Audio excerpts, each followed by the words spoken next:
안녕하십니까, 강규영TV 강규영입니다. 지금 제가 전 직장에서 방황하는 신입사원으로 시작해서 이렇게 계열사의 CEO가 되기까지 제가 나름대로 했던 아주 중요한 키워드 8가지를 말씀드리고 있습니다. 오늘은 그 5번째 집착에 대해서 말씀드리겠습니다. 집착이라는 단어가 조금 약간 부정적인 그런 뉘앙스도 있긴 있지만은 저는 집착이라는 단어를 참 좋아했습니다. 어떤 것이 맡겨지거나 기회가 주어졌을 적에 그때 그 순간 그 분야에서 최고가 되도록 노력을 해야 된다고 생각합니다. 그것이 바로 집착입니다. 제가 담당 시절에 사내 강사를 참 많이 했었는데 그런 것들도 바로 그 분야에서 최고가 되려고 애를 썼기 때문에 그랬던 것 같습니다. 그리고 제가 영업부에 맨 처음에 배치받아서 물류부로 스카웃됐죠. 그래서 물류부에서도 굉장히 나름대로 잘 했었고 인정을 받았습니다. 이번에는 생산관리가 병목이 생겼다고 또 스카웃 제의를 받았습니다. 그런데 원래 의류 생산관리는 사실 그 분야에 전공을 좀 해야지 됩니다.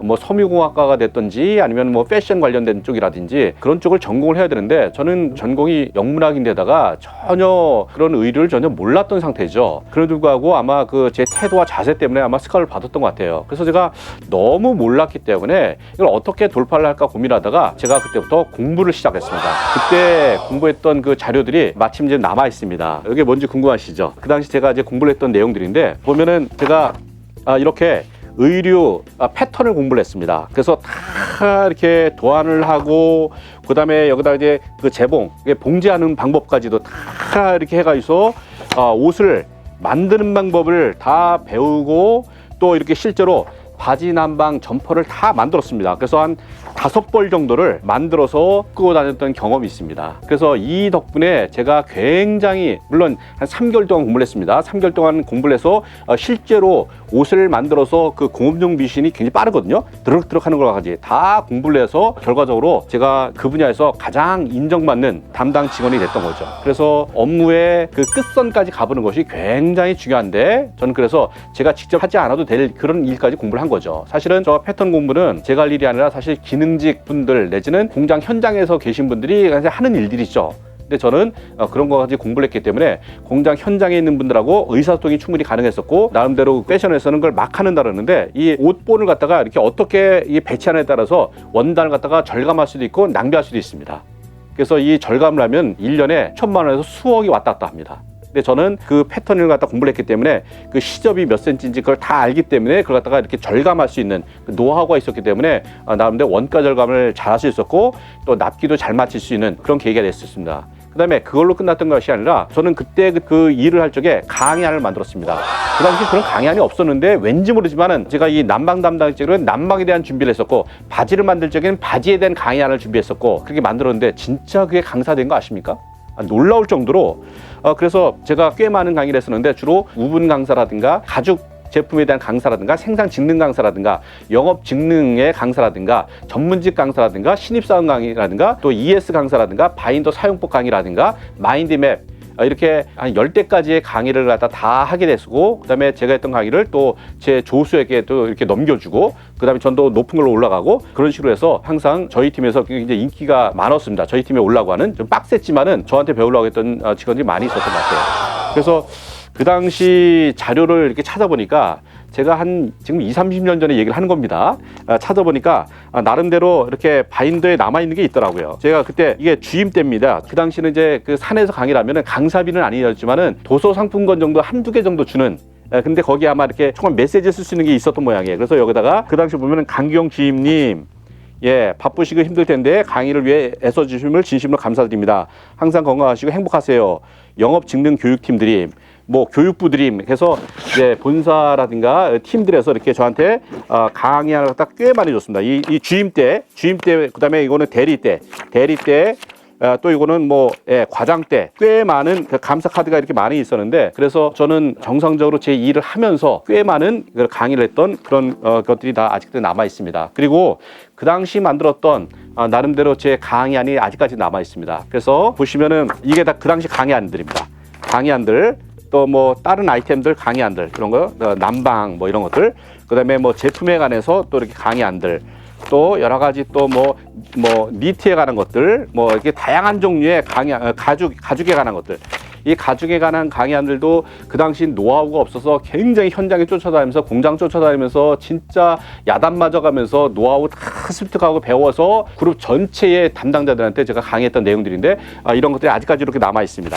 예, 그래서 그런 강의안들을 만들어서 제가 부하 직원들 내지는 동료들에게 나눠줬던 그 바인더가 아직까지도 남아 있습니다. 어떤 일이 맡겨지든지 그 분야를 잘 해낼 뿐 아니라 탁월하게 노하우를 만들어서 단순하게 전수하는 것까지 나가면은 어디서든지 아마 인정을 받는 것 같고 저는 그런 것들을 갖다가 전 집착이라고 얘기를 했습니다. 가끔은 저에게 직장을 옮기겠다 하다가 지금 뭐 자동차 세일즈 하겠다고 저한테 상담 오는 사람이 있습니다. 저는 그럴 적에 그런 식으로 조언을 합니다. 괜찮은데 자네가 자동차 세일즈 하기 전에 자동차 정비 자격증 2급을 따고 시작하면 안 되겠냐, 저는 그렇게 얘기를 합니다. 자동차 정비 자격증 2급을 따고서 영업하는 사람하고 자동차를 전혀 모르는 사람하고 차이가 날까요? 어마어마한 차이가 날 겁니다. 평생을 거쳐서. 그렇기 때문에 어떤 일이 맡겨졌을 적에 그 끝선까지 가보는 거, 재료 단계까지 한번 가보는 것이 굉장히 중요한 저는 원리고, 그 단어를 저는 집착이라고 생각을 했습니다. 그 다음에 6번째가 깨끗한 그릇입니다. 우리는 사람을 비유할 적에 큰 그릇이 돼야 된다고 얘기하는데 사실 큰 그릇보다 훨씬 더 중요한 게 깨끗한 그릇입니다. 저는 큰 그릇보다는 작지만 깨끗한 그릇이 되려고 굉장히 노력을 했습니다. 소탐대실이란 말이 있듯이 저는 그 샘플 한 장에도 유난을 떨면서 목숨을 걸었던 이유가 그런 겁니다. 무슨 말인가 하면은 생산관리 할 적에 공장에서 샘플들이 굉장히 많이 들어옵니다. 뭐 이렇게 컨펌 받기 위해서 들어오는 게 많은데 사람들이 그 테스트 명목으로 많이 입고 다니거든요. 근데 저는 그걸 못 하겠습니다. 테스트를 입었으면 다시 벗어서 반납하라고 얘기를 했습니다.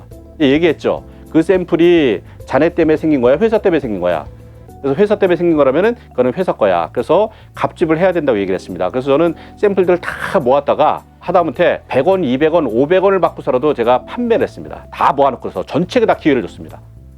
그래서 그 작은 것들이지만은 공사를 구분할 줄 아는 것이 굉장히 중요한 원리라고 생각합니다.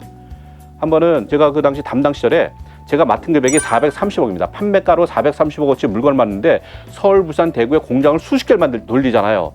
예, 공장 하나를 갖다가 무슨 뭐 이렇게 살렸다 죽였다는 건 아무것도 아니죠. 그냥 빅바이어고 진짜 슈퍼갑이죠, 슈퍼갑.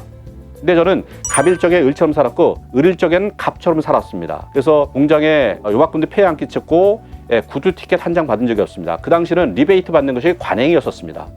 그래서 제 느낌상 판매가로 한 430억을 갖다가 그 책임이 있으면은 1년 끝나면은 아파트 한두 채 아마 살 수 있었을 겁니다. 근데 저희는 그렇게 하지 않고 구두 티켓 하나 받지 않고 공장 거래처 방문할 적에는 점심시간을 피해서 갔습니다. 커피 대접을 받지 않았습니다. 너무한다고 말을 들을 정도로, 그럴 정도로 철저하게 폐 끼치지 않고 오히려 명절 때는 저희가 사과 선물 드리고 그렇게 할 정도로 갑일적에 철저하게 을처럼 살았습니다. 한 번은 누가 넣었는지 모르겠는데 그냥 사무실에 딱 들어왔는데 보니까 이 제 바인더 안에 봉투가 들어가 있는 거야, 봉투가. 그래서 이제 그 주인을 알면 돌려주겠지만은 주인을 모르니까 그럴 경우는 저희는 룰이 있었습니다. 그래서 이거는 그 당시 AM이라고 하는 그 기관이 있었는데 거기다가 그대로 100% 기부하고, 당연히 알면은 반납합니다. 근데 모를 경우가 있습니다. 모르는 사이에 여기다 꽂아놓고 이제 가는 경우가 있거든요. 그럴 경우는 다 반납했던 경우가 있고, 또 한 번은 제가 이사를 하는데 이삿짐을 갖다가 집에서 한참 쌌는데 보니까 꼭대기 부분에 이상한 노란색 테이프가 보이는 거예요. 가만히 보니까 그게 그 회사 테이프가 들어가 있는 거예요. 깜짝 놀랐습니다. 그래서 원래 제가 늦게까지 한 10시, 11시까지 그 작업하고서 그냥 가방에 들어있던 게 박스 테이프가 몇 개 아마 집에 이렇게 있었던 모양이에요. 근데 이제 이삿짐 센터 아저씨들이 그걸 갖다가 쌓아놓은 것이 이제 보였는데 제가 그때 그냥 굉장히 아주 충격을 받았습니다. 아, 이러면 안 되는데. 그래서 제가 굉장히 반성을 하고 박스 테이프 소요량에 한 5배 정도를 제가 이렇게 봉투로 만들어서 봉사단체에 다시 기부를 했던 그런 생각이 있는데, 그 박스 테이프가 제 게 아니잖아요. 회사 건데 이제 실수로 물론 그럴 수는 있겠지만은 저는 그것조차도 제 게 아니기 때문에 제가 반납을 했습니다. 그 다음에 7번째가 강아지 꼬랑지입니다. 그 강아지 꼬랑지는 참 재미있는 시스템이에요. 그러니까 주인의 기분에 관계없이 강아지 꼬랑지는 자동으로 움직입니다. 저도 강아지를 참 좋아했었는데 제가 뭐 아무리 뭐 기쁘건 슬프건 관계없이 늘 꼬랑지를 흔들리는 그 기가 막힌 시스템 아닙니까? 가만히 생각해 보세요. 그래서 저는 그걸 생각하면서 그래, 사람에 관해서 그 순수한 어떤 관심과 진정한 친절이, 그런 격려가 저를 부자로 만들어줬고, 어떤 부자? 사람 부자로 만들어줬던 것 같습니다. 저는 지금도 그런 바인더를 꽤 많이 가지고 있는데, 제가 사람들이 저와 좋은 관계에 있었던 걸 어떻게 보여줄까를 이제 고민을 하다 보니까 옛날 바인더를 찾게 됐습니다. 그래서 저 보니까 이런 바인더가 한 6권, 6, 7권 정도 있는데, 이게 바로 뭔가 하면 그 당시 이제 저에게 여러 가지 어떤 카드라든가 롤링 페이퍼라든가 편지라든가 이런 것들을 이제 줬던 것들이 이렇게 남아 있더라고요. 바인더들이 굉장히 많이 있습니다. 그래서 저한테 굉장히 격려의 말이 되고, 이게 읽다 보니까 막 눈물이 나고, 어떤 거는 막 너무 웃기기도 하고 재밌는 거 뭐 이런 얘기 많이 있습니다. 예, 그래서 저에게 평가해줬던 말 중에서 재밌는 게 있었는데, 그때 강규영 주임이었습니다. 강규영 주임님, 가끔 찐따 같은 짓을 해서 그렇지 버릴 때는 없는 사람이지, 말이야 바른 말이지만, 막 이런 식으로 하면서 저한테 이렇게 격려해줬던 말이 있는데, 굉장히 따뜻하고 참 이렇게 좋은 사례가 이렇게 있습니다. 그래서 제가 사람들에게 순수한 관심으로 다가왔던 덕분에 저는 많은 사람들을 얻게 된 거고, 굉장히 좋은 관계로 직장 생활을 잘 지낼 수 있었지 않아 생각됩니다. 또 마지막으로는 요거는 제가 푸마를 사직할 적에 저희 직원들이 저에게 써줬던 그 롤링 페이퍼가 지금도 이렇게 남아 있는데, 그때 퇴임식 하는 날 전 직원이 아마 대성통곡을 할 정도로, 그룹 역사에 그런 게 처음이었다고 할 정도로 그랬던 경험이 있었는데, 이 내용을 봐도 역시 제가 인심을 잃고 살지는 않았다, 그런 생각이 많이 들었습니다. 예. 자, 그리고 마지막입니다. 마지막 녹차입니다. 제가 마지막 단어를 녹차로 한 이제 이유가 있는데, 제가 칼럼에다 그렇게 썼습니다. 모든 음식을 기름에 이렇게 굴려 먹는 중국인들이 날씬한 몸매를 유지하는 비결은 매일 녹차를 마셔서 기름기를 씻어내기 때문이라는 그런 말이 있습니다. 그런데 우리 몸에도 그런 기름기가 있는데, 영혼의 기름기는 어떻게 할 건가요? 그래서 저는 그 영혼의 그 기름기를 씻어내는 방법 중에 하나가, 저는 큐티라는 걸 했습니다. 큐티가 뭔가 하면은 이제 quiet time이라고 해서 이제 일종의 경건의 시간이라고 얘기를 합니다. 요즘은 이제 명상이 굉장히 열풍을 불고 있습니다. 일종의 명상이라고 생각해도 굉장히 좋습니다. 그래서 그 당시는 8시 20분부터 8시 50분까지 물론 전 직원이 있었습니다. 전 직원이 이렇게 소그룹으로 해서 큐티 시간을 가졌었는데, 저는 그 시간을 통해서 제 인생에 굉장한 전환점이 됐고, 제가 인생이 변하는 터닝 포인트가 바로 그 순간부터 됐습니다. 그래서 너무나도 감사하고, 그리고 큐티를 할 적엔 반드시 쓰는 큐티를 했던 것 같아요. 그래서 반드시 노트에다 기록하는 걸 하고 있었는데, 저희는 지금도 그렇게 하고 있습니다. 이게 지금도 현재 저희 연구소에서는 전 직원이 저희는 8시부터 합니다. 큐티를 하는데, 그 큐티 노트고, 노트에다 이렇게 쓰는 경우도 이렇게 쓰는 경우도 있고요. 그 다음에 백지에다가 한 반절 이렇게 씁니다. 하루에 이렇게 하나 정도 이렇게 쓰면은 굉장히 좋은 것 같습니다. 그래서 결과적으로 물론 교재는 성경책을 할 때도 있고, 아니면 관련된 어떤 책자, 월간 책자를 쓰는 경우도 있고, 다양하게 있습니다. 어떤 걸 해도 관계없습니다. 그래서 그 명상을 하고 자기를 잘 생각해 볼 수 있는 그런 시간들, 그렇게 하시면 참 좋을 것 같습니다. 그래서 반드시 본계적으로 쓰는 큐티를 하는 게 좋고, 그 다음에는 쉐어링, 이렇게 소그룹으로 나눠서 이렇게 쉐어링 하는 거예요. 내가 본 게 뭐고 깨달은 게 뭐고 적용할 게 뭐야, 그러면서 같이 이렇게 30분간 하면은 굉장히 좋습니다. 하루를 그렇게 시작하는 사람과 그렇지 않은 사람은 어마어마하게 차이가 납니다.